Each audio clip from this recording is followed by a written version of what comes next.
दस्तक उत्तर प्रदेश की, जहां पर एक एनकाउंटर के बाद, एक अपराधी के मुठभेड़ के बाद से ये सवाल बना हुआ है कि क्या उत्तर प्रदेश की पुलिस अपराधी का जाति और धर्म देखकर ही एनकाउंटर करती है, क्योंकि अखिलेश यादव की तरफ से ये आरोप यूपी सरकार पर लगाए गए। ऐसे में हम आपको वो आंकड़े दिखाते हैं जिसे देखकर आप समझ पाएंगे कि यूपी में पुलिस की कार्रवाई क्या वाकई प्रेरित है जाति और धर्म से।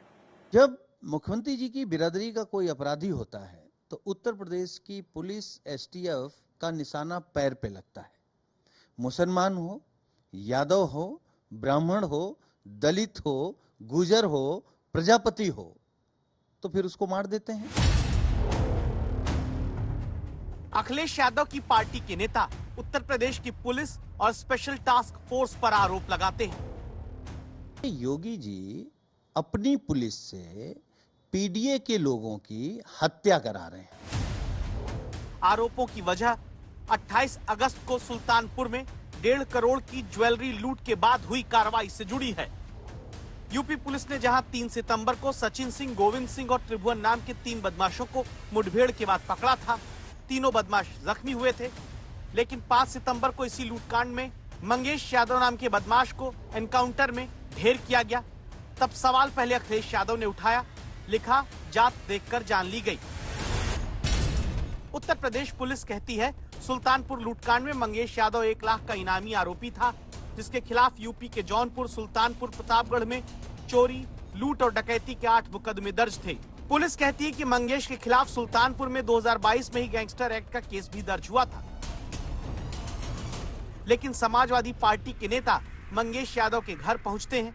मंगेश यादव के पिता सवाल एसटीएफ की मुठभेड़ की कहानी पर उठाते हैं।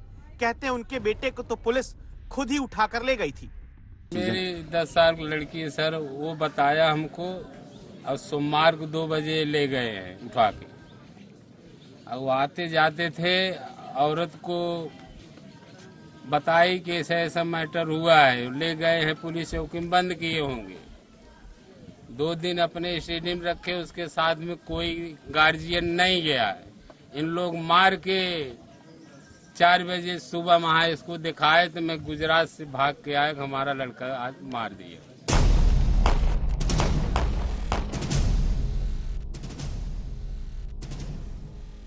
हर एनकाउंटर की जांच का पहले से नियम बना है। मंगेश यादव मुठभेड़ की भी जांच होगी, लेकिन सवाल जात देखकर गोली मारने का है।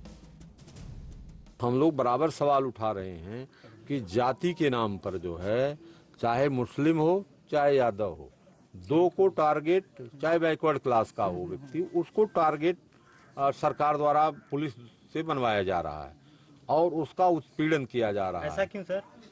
अब इनके तो वो पूछिए उनसे, हमसे क्या पूछ रहे हैं? उनसे तो पूछिए जो ऐसा काम कर रहे हैं, ऐसा क्यों कर रहे हैं। क्या इस प्रदेश में या इस देश में यादव या मुसलमान ये बाहरी है, कहीं से बाहर से आया है, ये आयातित है, दलित पिछड़ा, दलित पिछड़ा। जब ये लोग सरकार में थे तो पूरे एक जिले एक अपराधी बांट लिए थे और लखनऊ के अंदर पुलिस उपाधीक्षक को समाजवादी पार्टी के गुंडे घसीटते हुए एसएसपी ऑफिस के सामने से गुजरते थे। यही पुलिस कुछ कर नहीं पाती थी।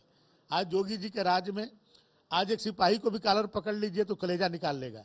ये आज कानून का राज योगी जी ने स्थापित किया है, इसलिए इन लोगों को दिक्कत हो रही है। यूं तो कोई भी अपराधी सिर्फ अपराध की सजा पाता है, जाति नहीं देखी जाती, न देखी जानी चाहिए। लेकिन उत्तर प्रदेश पुलिस ने जो एनकाउंटर किए उनमें मार्च 2017 से अप्रैल 2023 तक मुठभेड़ में मारे गए 183 अपराधियों का हिसाब देखें तो 61 मुस्लिम, 120 हिंदू, 2 सिख बताए जाते हैं, जिनमें 18 ब्राह्मण, 16 ठाकुर, 15 जाट और गुर्जर, 14 यादव, 13 दलित, 3 एसटी, 2 सिख, 7 ओबीसी, 34 अन्य हैं। प्रदेश में जितनी घटना उठा के देख लो, जितने बड़े अपराधी मिलेंगे, भ्रष्टाचारी मिलेंगे, बलात्कारी मिलेंगे, सब समाजवादी पार्टी के नेता आपको उधर आपको दिखाई पड़ेंगे। कहीं ना कहीं सपा में प्रत्यक्ष अप्रत्यक्ष रूप से जुड़े हुए दिखाई पड़ेंगे। अब उनको संरक्षण अगर नहीं देंगे तो भाग जाएंगे तो बचेगा क्या सपा में? इतनी इस तरीके की घटनाएं हो रही हैं तो सरकार पे